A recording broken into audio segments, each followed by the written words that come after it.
up throughout this entire experience with the public. You remind I'm celebrating Cinco de Mezcal. You remind me of Burt Reynolds in the 70s. Thank you. Thank you. That's a huge compliment. Just put your collar up too. Hey, where are you? I'm at my home. I'm at my bar. This is my bar here. Okay. And my kitchen in the background. You'll probably see Robin walking through at some point. Nice. Should we start drinking? Should we raise a glass to all these beautiful people tuning in? Oh, did I lose you? Oh, you know what? I think I lost him.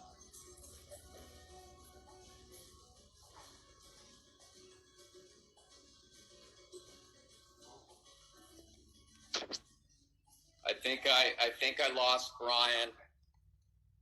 Oh no. What happened to him? Brian, where'd you go, dude?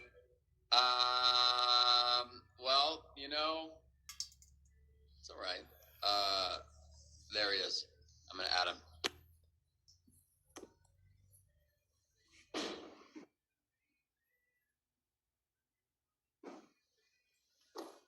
Is it working? Oh, there you are. I was trapped in the Instagram bubble. Hey man, so what are you making? So I'm gonna make a couple different cocktails. Uh-huh. One is called the Cranstonian. Oh wow, the Cranstonian, classic. If I may. And the other one is. Hey everyone. Wow. Is, I'm very excited. Yeah. Very excited. I want you to go first. Okay. Now, well, first thing, I got everything out here, so I don't take too much time. Hello, everybody. Thanks for joining us for Cinco de Mezcal. And so first, obviously, it's always important to use tongs when you're dealing with ice correctly, right? You'll never use your hands. You know, it's good. It's all about being precautious. It is. So yeah. We start with, this is just for one cocktail. Let's say you're drinking alone. So you have 1 ounce of Dos Hombres. I have a little apple there. 1 ounce of apple. And it goes. We're doing 1 ounce of cranberry juice. Okay. Yeah, that's where the Cranstonian comes from. Oh, classic. Right, and then very important. We're going to do at least a half ounce of fresh lime juice. Okay. All right. It's very important to have fresh lime juice. Yeah, I squeezed it already because squeezing lime juice is kind of boring. Yeah. Talk amongst yourselves while I make. You look good. You look good when you do that. Yeah. Gorgeous. Yeah. All right. Please be stuck. I know. That always happens. Remember when we were at Tails in... Oh my God, yeah, we were at, there's a long story, but yeah, I just could not figure it out. What this one calls for is, I'm going to dip the rim a little bit in a little water. Okay. Nice little, and then I want to nice little rim job there, yeah. A little spicy lime salt for the rim. All right, everybody can put their own amount in, and I just use chili lime. I like chili lime from Trader Joe's. It doesn't have to be expensive. You can. This is really good stuff. You just pop it in and dip. Okay. So now I just pour the whole ingredients over this. I should put some. Put some, I just do this. I'm going to pour the whole thing in. There you go. try not to hit my salted rim there. Look how pretty that is. Let's see. Oh, gorgeous. A little lime on the corner there. Look at that. Yes. Right, that's the. This is what we call what was I call this? Yeah, this Cranstonian. The Cranstonian. Yeah. Well, look, you enjoy that. I'm gonna make mine. Mine's super simple, and then we'll go into your second drink. Mine's very basic. 1 second. We would expect basic from you, sir. Right, there's that. Can you see that? Can you see this? Is it out of frame? I guess we squeezed a little bit. So that's that. And I just put it. All right, so this is a super classic cocktail. It's just Dos Hombres on the rocks, and this is how I choose to drink my mezcal most of the time. Very simple, very easy, and that's it. So it's just Dos Hombres with the little ice. Cheers. Okay. Okay. That's overly simple. Well, yeah, but not everyone has to be like overly dramatic. So, Trying to Thanks impress. for going out of your way to present cocktails for us. I'm sorry. I'm happy to drink simple cocktails. Yeah. But this is kind of. You're over there wearing a Dos Hombres shirt, doing your fancy cocktails, naming it after yourself, the Cranstonian. Okay. All right. Look. This is Dos Hombres mezcal on the rocks. Super easy, super smooth, classic, classy. All right. Yeah, enough of that. That's it. It's super easy. You can get ice really anywhere. You can make it yourself. Yeah, you done? Large ice cubes, small, crushed. Think about these Snow cones. ice cubes. Yeah, I made these ice cubes. Yeah. Okay. Yeah, you didn't hurt yourself thinking about that. All right, let's see your next. Let's see your next cocktail. It takes dos to tango. Okay, let's see it. All right. So obviously we start, and again, it's just a single drink. You might want to double this if you have guests or a partner, whatever. So I just go with 1 ounce Dos Hombres, 1 ounce of Cointreau. All right. And an ounce of guava nectar, not guava, mango nectar, mango syrup.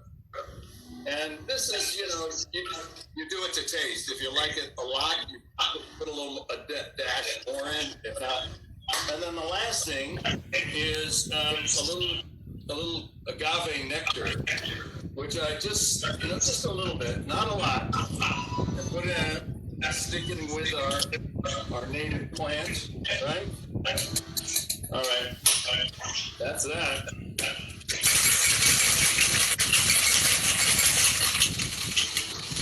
Hey, Aaron, while I'm doing this, why don't you shake your cocktail?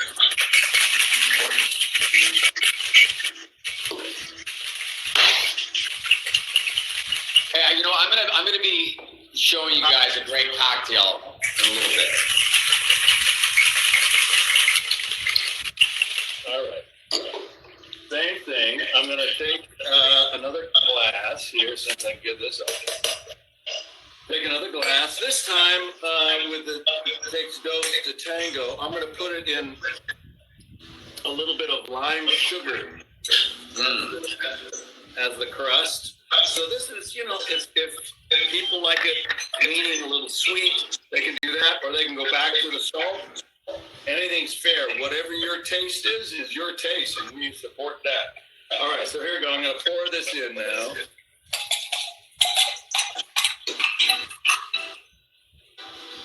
The mango. Nice little thing. Okay, here's It takes dos to tango, the mango tango. Click. Click. Cheers. Cheers, cheers, cheers. Did you already drink your other one? No, that's right here. So I have two. Classic double fisting. Oh my God, I can't believe you just said that. That's only on weekends. You know that.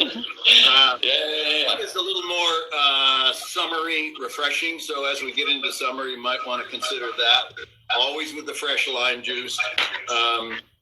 And you can do either the salt or the sugar. This one is great right now. A little cranberry juice cocktail with a little Aperol and of course dose. Cheers to you. Cheers, everybody. Cheers, cheers, cheers. Thank you, everyone, for tuning in.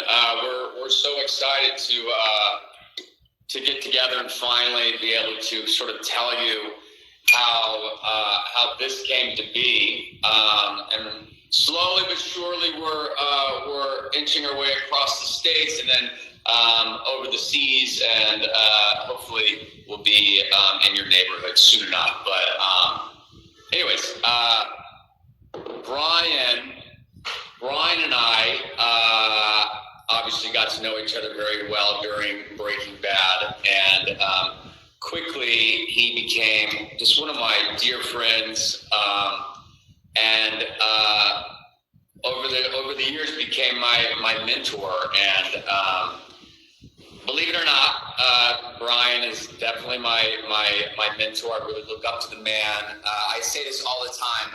He's the most professional person I've ever met, slash immature person I've ever met, hands down. But I say that in a good way. It's a great combination to have someone that you really respect, admire, but there's someone that's not afraid to just joke around and not take himself too seriously. So I really learned a lot from this man on the set of Breaking Bad, on screen and off. But I love him. And so now I'm going to give Brian the opportunity to talk about what he thinks about me. Well, let's just skip past that part and go right to the story of how we got to creating the Hombres. Okay. No, that's not. Hey, I'm fine with that. Yeah, it's short and it's not all that complimentary.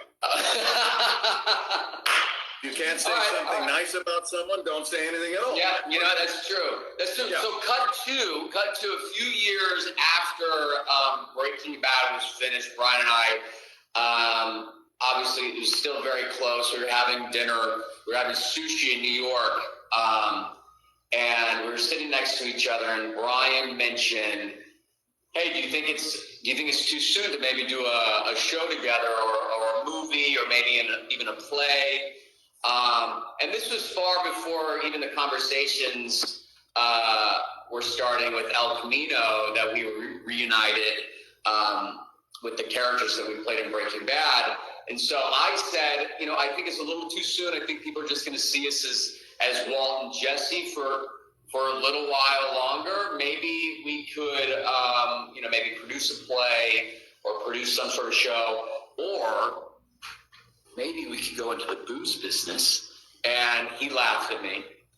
I thought, this is an obvious sort of direction. He laughed, and I go, "What do you think about mezcal?" And then he pulled out a bottle of Dos Hombres and said, I pulled out a bottle. So I've been working on this for a while. I go, "What do you think about mezcal?" And he laughed at me again. And at the time, that was all I was drinking. But what did you think of mezcal when I brought it up? I thought you were crazy. I'm probably 5 or so years older than you, so I have a little more history. And your dreams, yes. When I was in high school, we used to chip in to my buddies and I and get the oldest looking guy to go buy the booze. And we here's $1.75. I have 2 1/4. And we pull our money together and buy the largest, cheapest bottle of booze, and that was often mezcal. problem is that we bought the cheapest mezcal, and you cannot do that. It's like buying cheap beer or cheap wine, you taste the cheapness. So it was disgusting. It smelled like rubbing alcohol and tasted worse.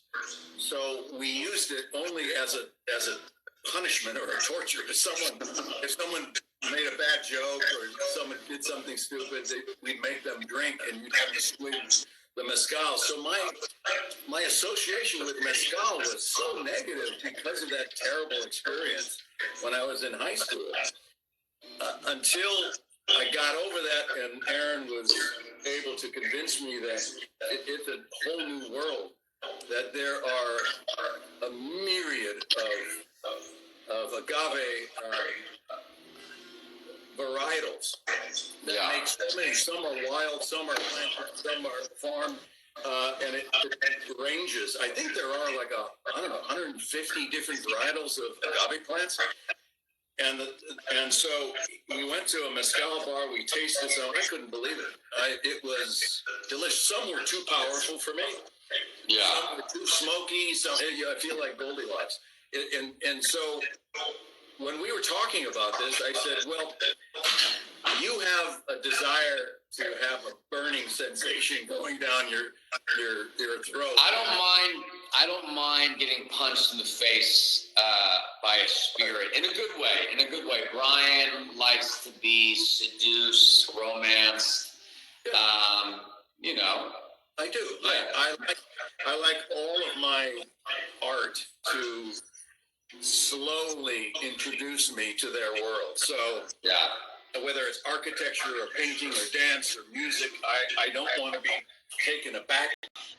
But so we decided to just run with it. And if we traveled out to Oaxaca and we didn't find the juice, the mezcal that we were searching for, that both Brian and I fell in love with, then we wouldn't do it. We'd be okay to walk away from this. And we were okay to, we were willing to, continue to travel out to the beautiful Mexico, drive around the countryside, these beautiful mountains all over Oaxaca. It was an incredible journey. And so, but with all that said, we were willing to walk away if it wasn't perfect. And we knew that it was going to be a challenge to find something that was both in one drink, strong enough to suit Aaron's taste and smooth enough and inviting enough to suit my taste. Yeah. And we tasted, I don't know, somewhere like 60 to 70 different mezcals while we're down. But at least, yeah. The first thing was the nose. If we took a smell of it and we didn't like the smell, we didn't even bother drinking it. So we eliminated all those because we think it's the whole thing. You have to enjoy the scent and then just let it touch your lips a little bit and then touch it pure. Yeah. That's what happened. The very last day of our week-long trip there, we were at a little village called San Luis del Rio, which is about 3 hours outside of Oaxaca City on a really rather rural highway for 2 hours, and then a dirt road going up to a hill and into this little village for an hour. And we discovered our juice there by a wonderful mezcalero named Gregorio, and it was quite by accident. Now, this little village has only 450 people in it. Yeah. There is one landline in the entire village. There is no cell service at all. In fact, at our palenque, which is the production center of where Gregorio makes Dos Hombres, there is no electricity. The only thing they do have, which we helped them with, is to get solar power panels to be able to charge up and have some lights on that allows them to process the juice in the winter months a little longer throughout the day. But other than that, everything there is artisanal, which means by law that none of the production of Dos Hombres is connected to modern technology. Yeah. And that's actually, why we have the donkeys. They're a pivotal part in making our mezcal. They help pound our cooked mezcal into just this mush. Just a part of the process of cooking our mezcal. But we weren't even supposed to see this particular palenque. We were on our way out of this village that we trekked to. Beautiful village, beautiful community. But on our way out, someone came running up to us and said, "Look, there's one more palenque if you want to take a look. It's a bit of a trek. You have to take off your boots, hike up your pants, and hike through a river, and go down a hiking trail for a little while, and we'll stumble upon it." And so we're like, "Yeah, let's do it." And as we're doing this, we see this thing coming up in the distance that, no joke, it really did. It looked like a meth lab in the middle of a rainforest, and I was just brought back home, Brian. It felt good. The story felt good. And I go, please, God, let this mezcal taste good. Maestro, it's because of him and his creation that we're sitting here talking to all of you today with this. He can track back 5 generations in his family making mezcal, and he thinks it's probably even further than that. But he's been learning the ropes since he was a little boy. I think he started really learning how to make mezcal when he was around 8 years old. And it's very typical, it's tradition to sort of, once you hit age 50, you retire, and that's it. And then it goes down to the next generation. But I think I will do that when I get 50. I think I will retire and move. Yeah, you plan on doing that? Yeah, I think when smart move. It's a ways away, but I think when we're all counting the days. What was interesting? You remember, Aaron, when we were there, in the distillation process, where this fermented mesh goes into these very hot copper stills, and the vapor of which goes up in the tubes, down through a cooling trough, and then dripping out into the tent. And that's where, when it came dripping out, is when we tasted it. The one thing that really fascinated us, Gregorio would take a little half cup, and he let it drip in there, what was just made, and then he'd take a straw, and he would blow bubbles into the freshly made mezcal. Yeah. And the coagulation and the size of the bubbles gave him an indication of the alcohol content. Yeah.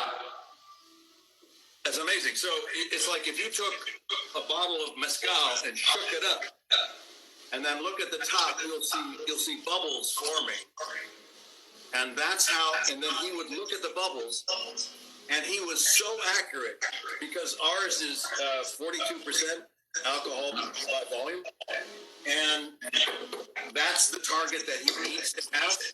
But in the field, that's the way they test it. There's no modern equipment. He blows it, he takes a look at the bubbles, and he can determine within a fraction of a percent where that alcohol level is. And of course, it's tested later on before it's bottled.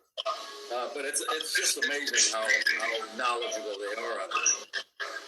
Yeah, it's such a blessing that we stumbled upon him, because we were, again, willing to walk away from this. But cut to, we found this juice, and we thought that this could be it, and we invited all of our friends and family to do blind taste tests to see what rose to the top, and this beautiful thing just always seemed to rise to the top. And so we decided to run with it, and here we are. So I know a lot of you out there have been able to pick up a bottle, and we appreciate you. Thank you so much for supporting this. I know a lot of you are dying to try to pick up a bottle in your local liquor store or markets. Again, we're slowly making our way up. This is a grassroots operation. You know, really it was just Brian and I, and we brought in our other partner, Michael.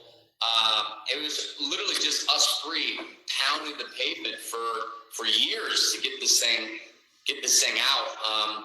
You know, we are blessed to be with Southern, who's the biggest liquor distributor out here in the States, and so they are, you know, each and every one over there. They're really pounding the pavement, helping get our product out there. Again, we're a small operation. You know, it's small batches that we're slowly growing, and so hopefully, eventually, you know, those batches will get bigger and bigger and bigger, and we'll be able to provide for the rest of the globe. But in this world of our current coronavirus quarantining, none of this is important. That's the first thing we want to say is we hope that you're well and healthy, and that your families are well and healthy and stay safe. We wanted to do this. We debated doing this because we didn't want to seem like we're celebrating in light of all of the people who are suffering, and yet we thought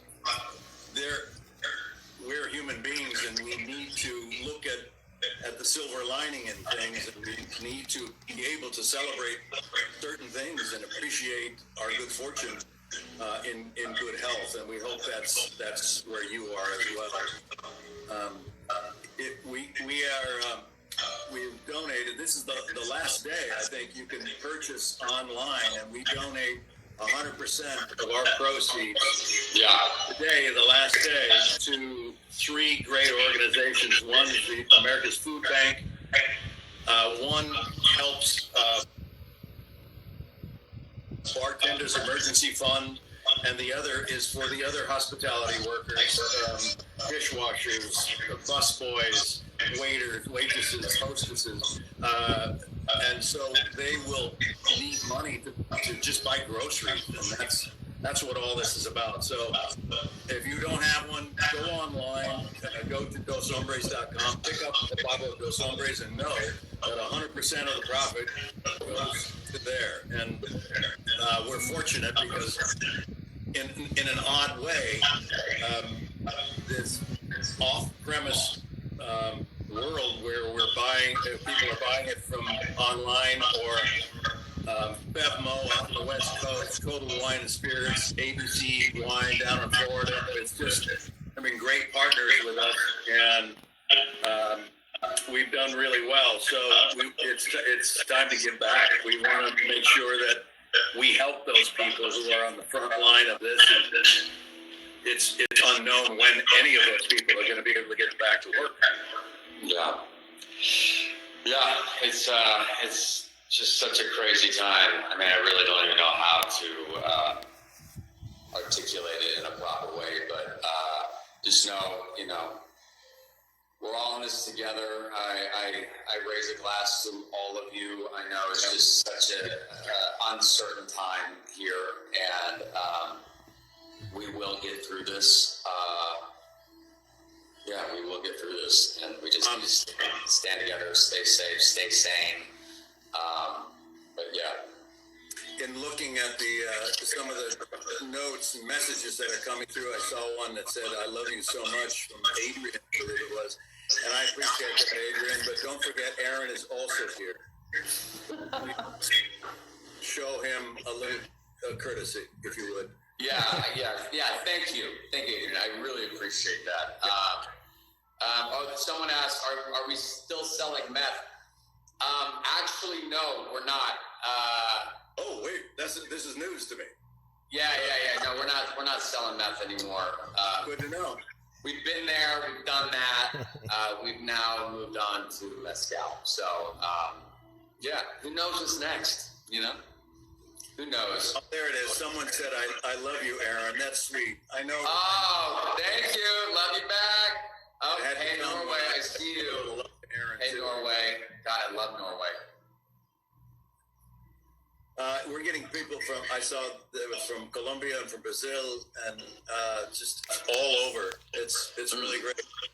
Oh, is the pizza still on the roof? You know what? As far as I know. As far bless that beautiful couple and the people that own the White House. People would drive by their house and throw pizzas on the roof. It's not a nice thing to do, you know. Talking about is Dos Hombres available in Mexico, and we're working on it. As you might have guessed, you know, it's dealing with an alcoholic product is not like anything else because of all the restrictions that come along with it. So every state in the United States has their own criteria for what's accepted and what's not. And so too with every single country. So what we've been focusing on, we're not even a year old, is to be able to, you know, really focus on North America at first and get well established there and then expand out. We're soon going to be in Europe, coming very soon. I don't know if we can announce that, but we'll make an announcement on that as soon as we can. And Mexico is the same. We're working very closely, and we think within a few weeks that we will be available in Mexico. And also, you know, I want to say, to be honest, this was my reintroduction to mezcal, and there are so many beautiful mezcals out there. So if you start to enjoy Dos Hombres, you may want to also experiment with the other kinds of mezcals. It's a big tent. We hope you enjoy ours, but also we're just scratching the surface.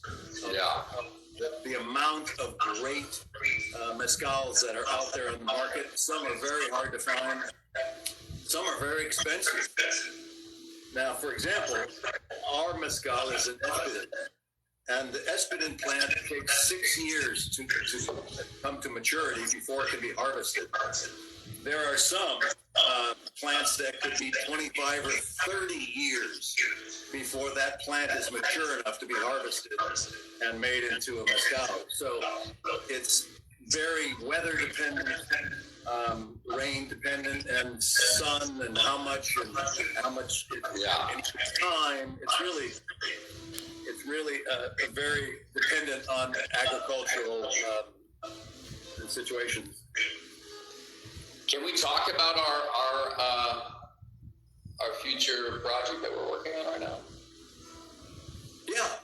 Speaking of mezcal, well, we're working on a tobola that will be coming out during the holidays. A very limited number of bottles, but our tobola, we harvest the agave at 25 years old.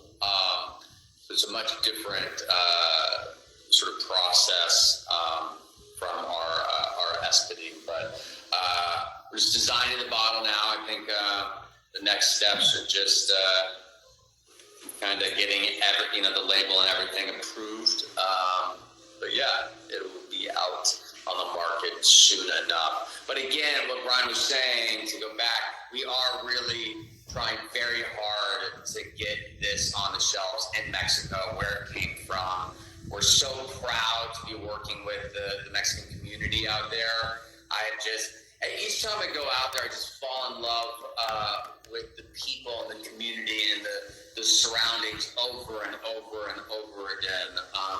And once this pandemic that the globe is going through, once this is all behind us and we're able to travel again, my God, what a luxury it is. What a luxury it is to just go outside of your house or your apartment and be with your friends.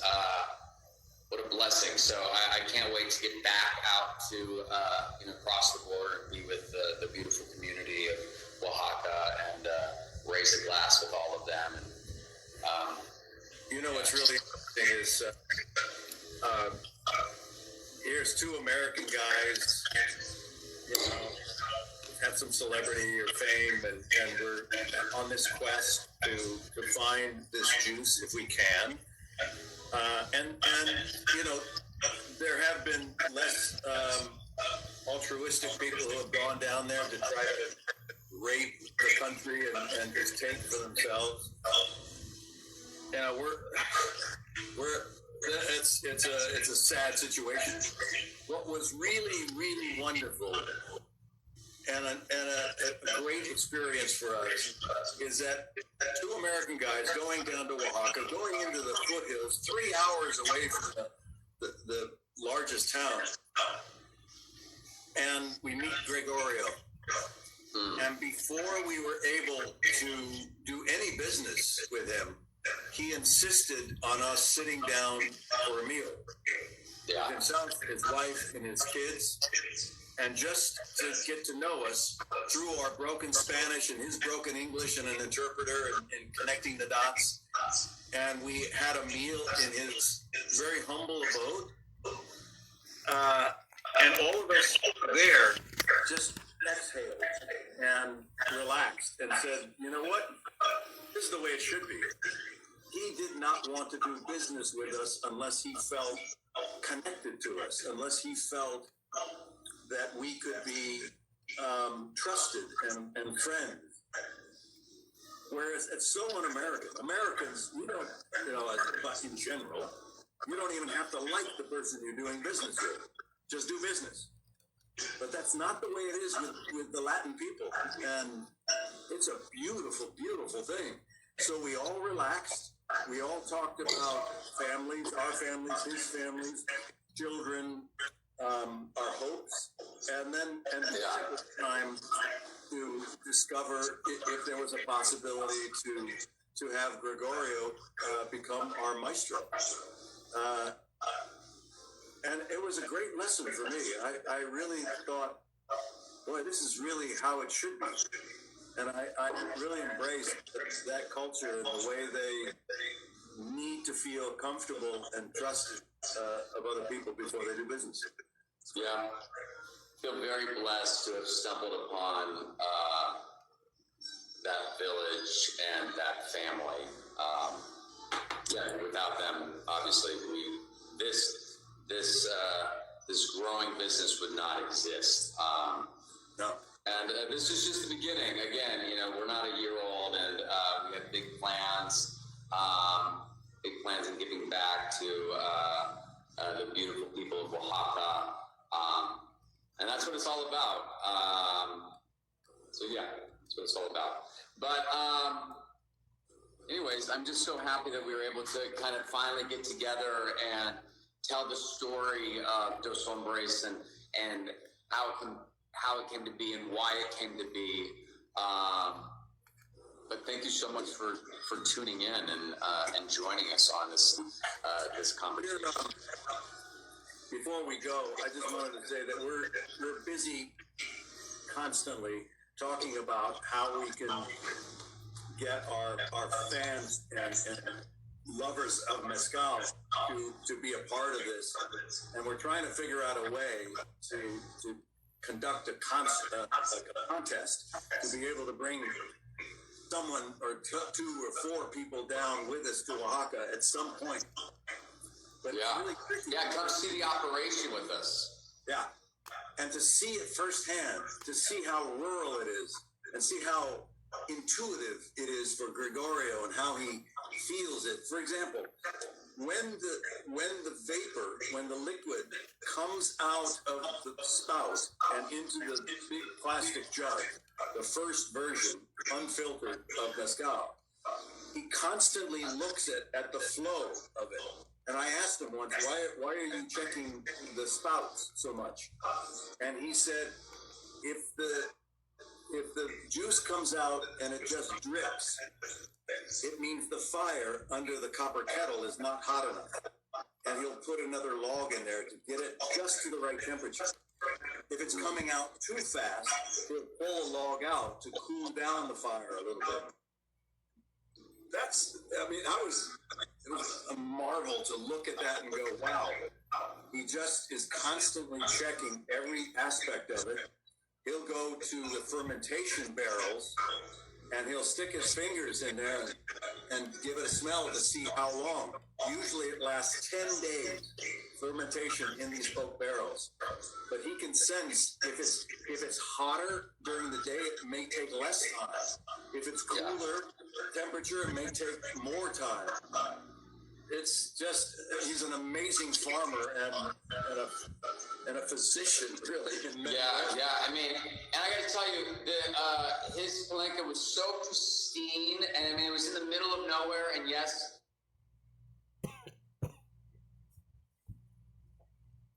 from afar, it looks like a meth lab in the middle of a rainforest.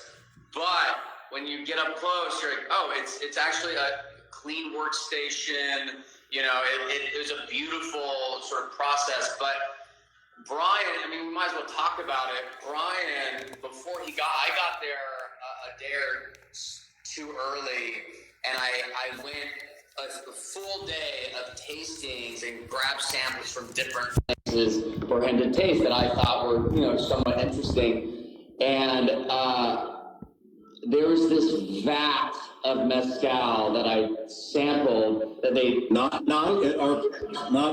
our place. No. This was 6 or 7 days before we even stumbled upon our place. But they took off this tarp, and you see this mezcal fermenting, and there's just millions of gnats flying all over the place, you know. And then they just stick a cup into the vat, and then they hand it to me. And, you know, this is day one.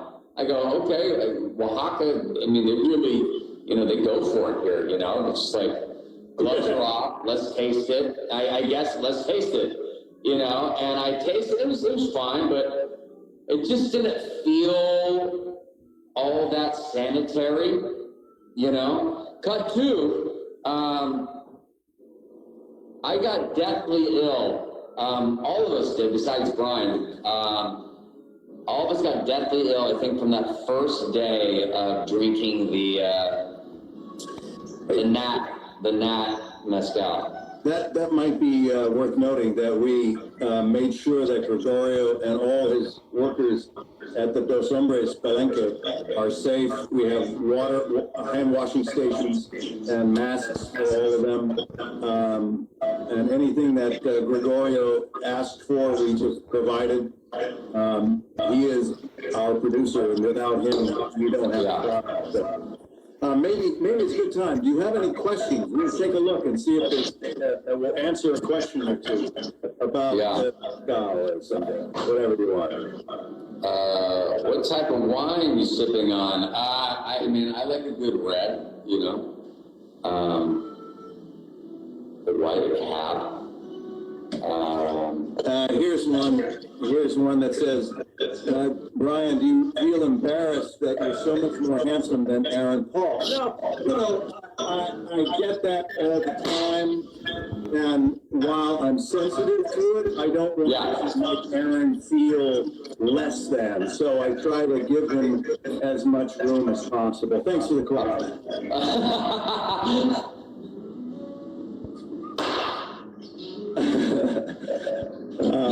Oh my God! What else? What else is there? Is it worth $7 a bottle of mezcal? Well, I don't know where you're buying it. We're not $70 a bottle. Where are you buying that? You know, for all the reasons that we talked about.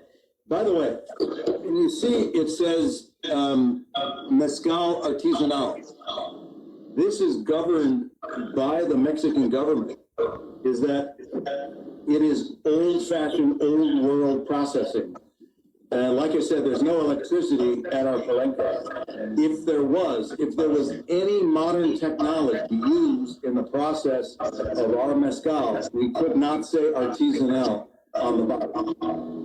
So for you, when you go to a liquor store or Total Wine or Bevmo or whatever, if you look at it and it says artisanal, you know that's what it means. It's is agave, Estadine agave, and water. Yeah. That's it. It's beautiful. That's a beautiful, beautiful mustache.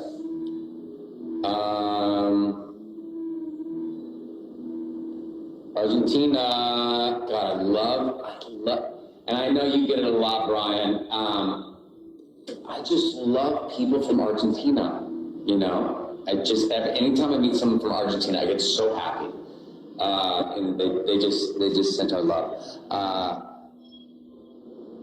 But how do you cry?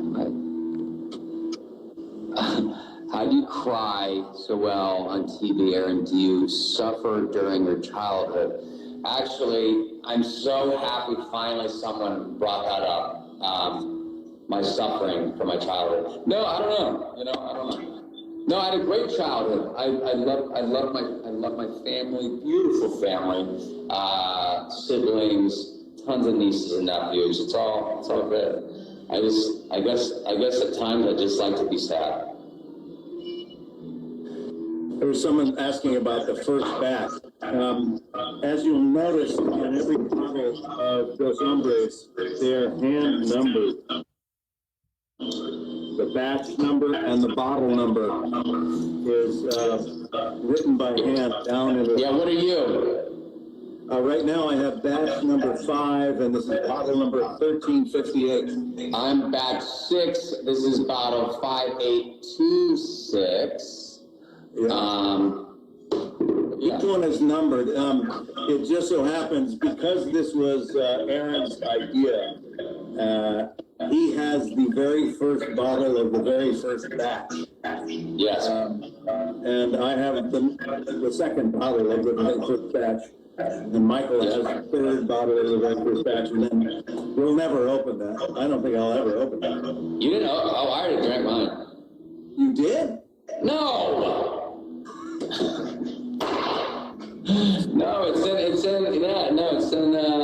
my shelf in there. It's great. It's something to be proud of. We're proud of this. We're proud of this product. We're proud to get it out to the market. And we're so proud that people are loving it. It really is a beautiful... Wow, look at that. Sending love from India. Oh my God. India, so love. By the way, the ingredients and the way to make this cocktail, these two cocktails, the Cranstonian and the Takes Dos to Tango, will be on our website, doshombres.com, as will Aaron Paul's recipe of ice. You know what? Some people like the simple things. You know, not everyone has a cocktail shaker. Not everyone has a little jigger to measure out the ingredients. Not everyone has a fresh lime tree. But everyone soon can have a bottle of Dos Hombres, and they can make their own ice. You know what? You know what? I'm gonna put together a video, and I'm gonna post a video of me making a cocktail. When? I'm gonna post it after this thing. Okay. All right. Yeah. We'll see it. And have more than one ingredient. No. There's gonna be more. Ice is not an ingredient. So. And I'm not gonna name it after myself, the Cranstonian. Well, it's cranberry juice. So cran. Yeah. Nice little. Okay. Oh, you saw that. Oh, it starts with the C. Oh, the Cranstonian. Got it. The dripping jealousy is so apparent. That's amazing. Okay, Cranstonian. No, I'm gonna make a nice. You'll see. It's okay. All right. It's gonna be really special. Please send us at doshombres.com your recipe. We'll be checking that out and seeing what new kind of recipes we could make. And we'll post them. Like if you have videos of you making a cocktail, show us what you're making, and we'll share it with the world. There's a lot of ways to drink this juice, so explore, experiment. But yeah. Any more questions? We could take another question. Well, they said, we need more recipes. Yes, they're coming. Sending love from England. Thank you. Papa getting old. Yeah, science. Yeah, science. Wait, dripping jealousy, Aaron, name it. Huh? Yeah, there's always dripping jealousy. Say my name, please. I don't know, it doesn't say, well. Say my name. See, Argentina again. And Iran. Florida, yes, we're in Florida. Yes, we are in Florida. From Italy and Iran and India. India, wow, there's Brazil, all over the world. the Ukraine, Peru, Iraq, Peru. Yeah. We'll take another question or two, but before we go, I wanted to mention again, if you can go online, doshombres.com, and buy a bottle now, 100% of the proceeds, just like they have for the last 2 weeks, 100% of the proceeds will go to 3 really valuable charities: the food pantry, the bartenders emergency fund, and the hospitality workers emergency fund. Yes. Please do right now. Thank you for that. It's a win-win. You know, you get to drink some good booze, and also you're giving back to people in need. So, yeah, please support when you can. Great. And there was another message I had, but Aaron interrupted me, and I forgot what it was. What? What'd you just say? What was it? Austria, Saudi Arabia, fantastic. Oh, I just think, listen, I don't want, we're having a lot of fun, but I keep thinking about all those people who are really hurting and really have lost their jobs or are ill from this virus. And we don't want to make light of that. That's, you know, we want to do what we can to help them. So this little that we've made so far is helping a lot. A big check to write for them. We're happy to do it. And we'll take other suggestions. You know, so we do have someone monitoring the incoming mail, and we do read everything. So please do give us suggestions as they come. But watch your language. You know who I'm talking about. Yeah, that's right, yeah. Yeah, yes. Yes, exactly. It's a wild time we are in, my good God. Is there going to be another El Camino? Is there going to be a follow-up to El Camino? I just read that question. Aaron, do you yeah, we shot it. It should be coming out sometime next year. No, I think that was it. You know, I think El Camino was the send-off of Pinkman. There may be another Breaking Bad story. Who knows? I don't know. Really? What have you heard? No, I'm just saying there's a Breaking Bad universe out there. You know, there's Breaking Bad, there's Better Call Saul, there's El Camino, there's, you know, who knows? I mean, could there be another story within that universe? Yeah, absolutely. Do I know if that's going to happen? No. Should it happen? I mean, I don't know. You know, we always get asked about Better Call Saul and whether Jesse or Walt are going to show up on that show. Yeah. You know, I don't know how many times we got to tell Vince we're ready to do it. You know, I just don't think he loves us anymore. I don't think he, you know, I don't think he wants us on the show. No, that's very clear. Yeah, it's very, very clear. But to be honest, I'm such a huge fan of Better Call Saul, and my good God, what is happening the last 2 seasons on that show. Wait, don't say anything. Don't say anything. What do you mean don't say anything? Well, because I haven't seen season 5. You know that. Interesting. We were talking with Vince and Aaron, and I said, oh, yes. I said, I can't find season 5, and I didn't start it in time, and I'm not going to do season 5, episode 4 and go on. I start from the beginning, and I said to Vince, hey, can you send me some DVDs or something? And Aaron wrote back, he says, you cheap bastard, just go on to iTunes. iTunes, yeah, you can get anything on iTunes. All right, Yeah. that's what But it's just so good. But I just don't see, anyone that's a fan of, Breaking Bad and Better Call Saul, and now, El Camino.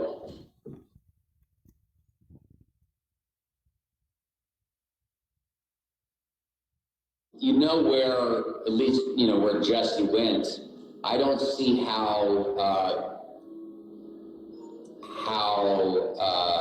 these characters could show up. We'll see. Who knows? We'll see. But if Vince knocked on either of our doors, of course we'd show up in a heartbeat. No, I would say, what the hell are you doing here? We're quarantining. Don't knock on my door. What's wrong? Don't knock on my door. Stay home. Put a mask on. What are you doing? Yeah. What else? A lot of people have been asking us to do video after video after video, right? And like saying hello to the first line workers. And so I've done about 22 or 23 videos for frontline workers, for EMTs, for graduates, and every charity you can imagine. And I have one little thing I did. I'm going to show you a little bit that when they said that you really should, you really need to cover half of your face in order to spread the virus. I thought, well, okay, I'll cover half of my face. And so, Jesus.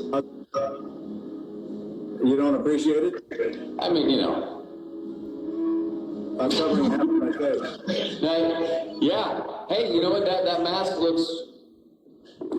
looks familiar. It should look familiar. Yeah, that mask looks very familiar. Yeah. Yes. You know what? Hey, don't take this in a wrong way. You actually look better in a mask. How can I not take that the wrong way?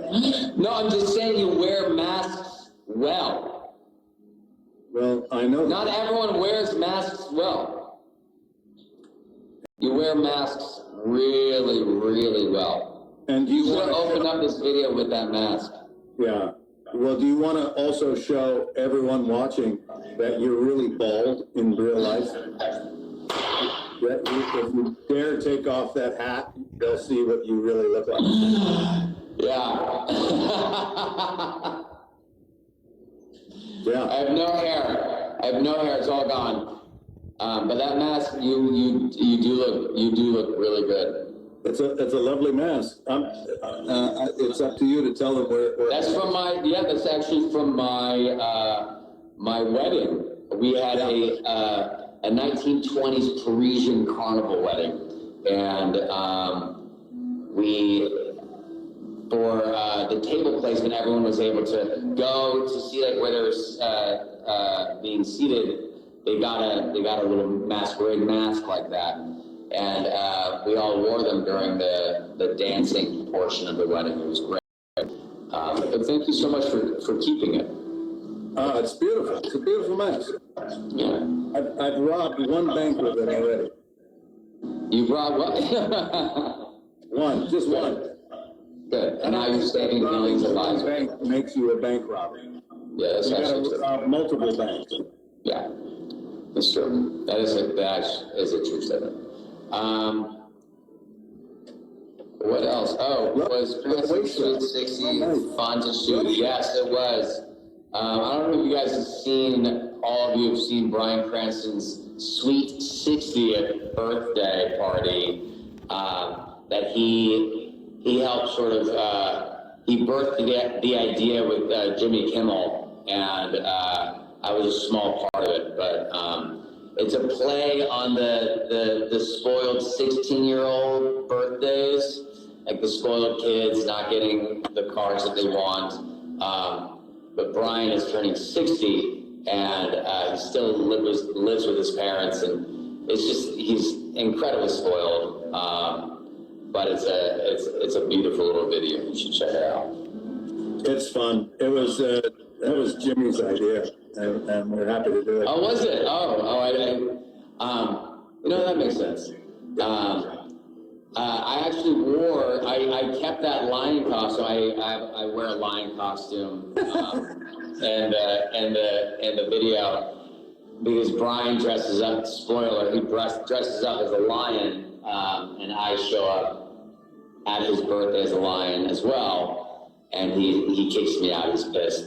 Anyways, they gave me that as like a wrap gift, and I wore it on Halloween this last year. Looks like we have a lot of fans from the Middle East and Saudi Arabia and Lebanon, everybody, Iraq and Iran. Oh man! Cheers! Cheers! Cheers! Love to come visit your country when we get an opportunity. I think that's it. We don't want to bore people. Let's